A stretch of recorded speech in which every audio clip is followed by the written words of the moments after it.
Welcome to క్వికెట్. అందరికీ నమస్కారం. రీసెంట్‌గా ఒక 2, 3 రోజుల కిందట 'ఆంధ్రజ్యోతి' న్యూస్ పేపర్‌లో వచ్చిన ఆర్టికల్ ఇప్పుడు మీరు చూస్తున్నారు. 'సీఎం చెప్పారా? అయితే ఏంటి?' అనేది హెడ్డింగ్. ఇక్కడ ఈ ఆర్టికల్ మనం రెగ్యులర్‌గా ఈ ఛానెల్‌లో మీకు నేను పోస్ట్ చేస్తున్న ఈ ఆంధ్రప్రదేశ్ దేవాదాయ శాఖ ఎండోమెంట్ ఎగ్జామ్‌కి సంబంధించిన ఆర్టికల్ ఇది. సో, ఇంతకుముందు కొన్ని కామెంట్స్‌లో నేను చెప్పడం జరిగింది.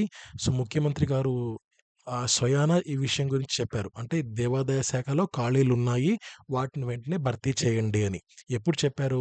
ఇక్కడ ఆర్టికల్‌లో క్లియర్‌గా మెన్షన్ చేశారు. ఆగస్ట్ 24 గత ఏడాదిన ఆయన సమావేశంలో ఆదేశాలు జారీ చేశారు. వెంటనే వీటిని భర్తీ చేయండి అని. సో, అయితే దాని తర్వాత ఎటువంటి అప్‌డేట్ లేదు. ఇక్కడ 2 ఆహ్, డిపార్ట్‌మెంట్స్ ఉన్నాయండి. ఒకటి దేవాదాయ శాఖకు సంబంధించిన ఒక డిపార్ట్‌మెంట్, తర్వాత రెవెన్యూ డిపార్ట్‌మెంట్. సో, దేవాదాయ శాఖ వాళ్ళు ఖాళీలు ఎక్కడెక్కడ ఉన్నాయి, ఏంటి అని ఒక ఫైల్ ప్రిపేర్ చేసి రెవెన్యూ డిపార్ట్‌మెంట్‌కి రెవెన్యూ అంటే ఫైనాన్స్ డిపార్ట్‌మెంట్, ఆర్థిక శాఖ వీళ్ళకి ఇస్తే వాళ్ళు ఎంత ఖర్చవుతుంది, ఏంటి అనేది వాళ్ళు చేస్తారనమాట. సో, ఈ 2 డిపార్ట్‌మెంట్స్ మధ్య సయోధ్య అనేది కుదరలేదనమాట.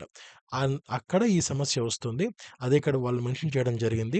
అయితే ఫైనల్‌గా వాళ్ళు ఇక్కడ చెప్పిందేంటంటే ఆర్థిక భారం అనేది లేదు. అంటే ఒక కన్సర్న్డ్ టెంపుల్‌లో ఒక వ్యక్తిని ఇన్‌చార్జ్‌గా వేస్తే అంటే ఫర్ ఎగ్జాంపుల్ మా అసిస్టెంట్ గ్రేడ్ 1 కానీ, అసిస్టెంట్ కమిషనర్ కానీ, డిప్యూటీ కమిషనర్ కానీ, అలా వ్యక్తులకు అలాంటి ఉద్యోగాలకు ఒక గుళ్ళకి సంబంధించి వేస్తే, ఆ గుళ్ళకి ఎంతైతే ఆదాయం వస్తుందో, ఆ ఆదాయం నుంచే సాలరీస్ వస్తాయన్నమాట. ఎవరైతే ఈ పోస్టులకు భర్తీ చేయబడ్డారో వారికి. సో, అలాంటప్పుడు గవర్నమెంట్ మీద సెపరేట్‌గా ఆర్థిక భారం అంటూ ఏం పడదు. అనే విషయం ఇక్కడ రాయడం జరిగింది. సో, దీని మీద ఒక ముఖ్యమైన అప్డేట్ అని చెప్పొచ్చు. సో, ఇంత పబ్లిక్‌గా ఒక ఆర్టికల్ మెన్షన్ చేశారు గనక వితిన్ ఒక 1 ½ మంత్‌లో నాకున్నంత ఆలోచన ప్రకారం ఒక 45 డేస్‌లో ఇంకొక మేజర్ అప్డేట్ అనేది వచ్చే అవకాశం ఉంది అని నేను అనుకుంటున్నాను.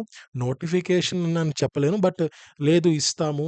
ఇంగ త్వరలో రాబోతోంది అని కానీ, ఒక ముఖ్య అధికారి ఎవరన్నా సరే కీలక ప్రకటన చేసే అవకాశం అయితే ఉంది. సో, ఈ విషయం నేను ఎందుకు మెన్షన్ చేస్తున్నానంటే, దయచేసి మీరు ప్రిపరేషన్‌ని ఆహ్, అంటే దీన్ని స్టాప్ చేయకండి. కంటిన్యూ చేయండి. సో, ఇలాంటి ఆర్టికల్స్ ఫ్యూచర్‌లో కూడా ఇంకా ఇలాగే రాస్తూ ఉంటారు. ఈనాడు గాని, ఆంధ్రజ్యోతి గాని, సాక్షి గాని ఖచ్చితంగా ఇలాంటి ఆర్టికల్స్ మనకు కనపడుతూ ఉంటాయి. సో, అలాంటప్పుడు మనకు నోటిఫికేషన్ వచ్చే అవకాశాలు చాలా వరకు ఉన్నాయి. సో, ఎటువంటి పరిస్థితిలో ప్రిపరేషన్‌ని ఆపకండి. సో, దీనికి క్వికెట్ మీకు సపోర్ట్‌గా ఉంటుంది.